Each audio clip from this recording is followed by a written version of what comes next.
advisor, mga bossing, si Michael Yang. Ay, di ba?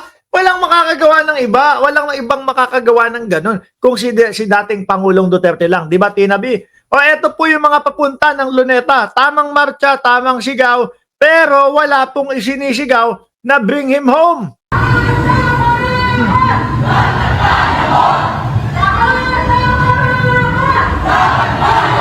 Labanan ang kurakot. Di ba? Yun lang ang sigaw. Sabi ni Ed Baliwag, may nagawa raw ang mga Duterte sa Davao. Dami nilang pinapakita nila na picture ko. Di ako naniniwala dun, Sir Mark. Eh, sabi nila, dami daw flood control. May flood control daw dun. Pero kada makikita natin sa balita, mapapasabi ka, wow, dagat! Hindi. Wow, Davao. Davao yun. Yung malakas yung agos. Di ba, Ma'am Trexibilla? Sabi ni Patso Casper, 10 milyon. Wala pang ang 10 peraso yung DDS. Huwag kayong mainip dyan. Eh kayo naman hindi binubwisit nyo agad yung mga DDS. Magsisilabasan yan. Meron nga 10 milyon. Diba? Sabi ni June Best, antayin natin pag nagsasalita ulit si Tambaloslos. Madalas sa puna ng BP. Laging back to you, Sarah. Tuloy!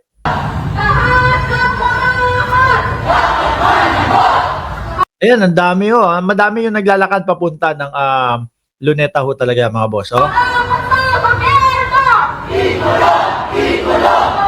saka maayos, no? Nasa linya sila. Kapayapaan, maayos, mapayapa daw ho, mga bossing talaga. Ngayon eto pa, meron pang isa dito. Mga criminology naman mga bossing. Yung sumama. Yan, walk against corruption. Ito naman daw, mga criminology, mga bossing. Nandyan ba si Roque sa rally? Mahuli na siya dyan. Naku po, hindi nga po makatungtong ng bayang Pilipinas. Sabi ni Sir Jorge Edralin, well organized. Yan, tingnan nyo.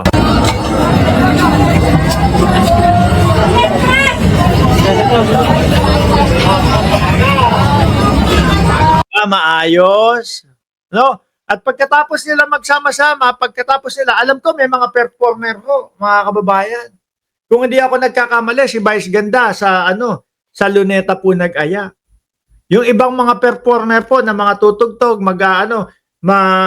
magpapakita ng kanilang talento, diyan po ang punta. Diyan po sa Luneta. Mapayapa. Sabi ni Egay Santos, ang paghingi na mag-resign si PBBM para maging presidente si Sara Duterte ay parang tumalon mula sa kawali, diretso sa apoy. Totoo naman, Kala nila ligtas ang sarili nila pagka ganon.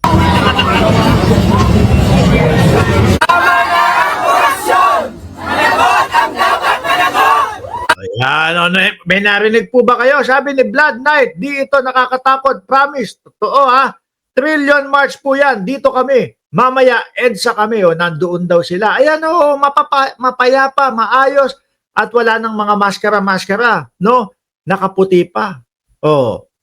Madami talaga doon sa Luneta. At sabi nga, kaya sabi ni Manang Amy, sa Luneta, pupunta kami. Ayaw ko doon. Ayaw ho kasi mga kababayan, sa Luneta, hindi po welcome yung mga DDS. Yung mga DDS, sa ewan ko sa EDSA yata yung nila. Ibig sabihin, nasan yun? Yung nagkomento kanina. Ibig sabihin, pagkatapos nyo dyan, lulusob kayo doon kila Eric, doon sa sa EDSA, lulusubin nyo yung mga DDS. Uy, kalmahan nyo lang. Tuloy.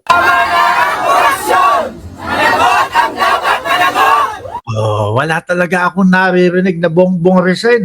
Wala talaga akong naririnig na bring him home. Wala talaga akong naririnig na pababain si Marcos. Wala akong naririnig na ganun pag sa Luneta Sabi ni Joel Q, sa Luneta puro mapange doon. Mapanghe? Baka meron masingit na, naku po, wag nilang gagawin, nasisingit sila doon sa Luneta. Bakit to? Kasi may mga grupo na mga sasama na ayaw talaga nilang mahaluan sila ng mga DDS. Ayan sabi ni Who Knows, ayos yan. Pagsasakalin nyo ang mga DDS na yan kapag ka nakihalo.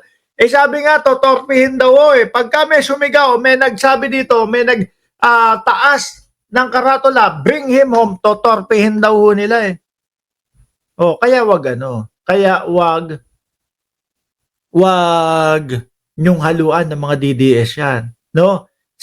Mga DDS, siguraduhin ninyo na tama ang pupuntahan ninyo. Bakit? Kapag kayo sa Luneta kayo napunta, ay naku po, yari. Tapos bigla kayo nagtaas ng karatula, bring him home. Baka pagkukutusan kayo doon, mga DDS. No? Oh, eto pa. Mga siklista naman, no? Kasama din ho dito, mga kababayan, sa Luneta naman po, mga siklista naman po. Oh, yan, ganyang kapayapa ho. Sana mamatay lahat ng korakot sa Pilipinas, sabi ng mga siklista. Oh,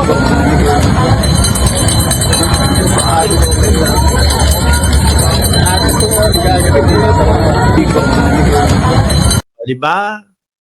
Kasi nga ho, simula pa lang nung isang araw, ang sinasabi si ano pangalan nito? Si General Torre. Ano ang sabi, mga boss?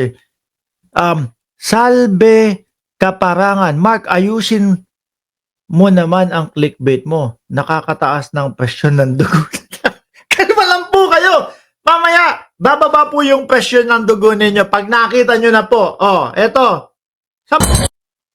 Ayaw nyo maniwala sa akin na 10 milyon yung mga DDS. Sabi nga, FGF nga, 40 million nga daw ho sila eh. Papakita ko sa inyo, mga kababayan. Oh.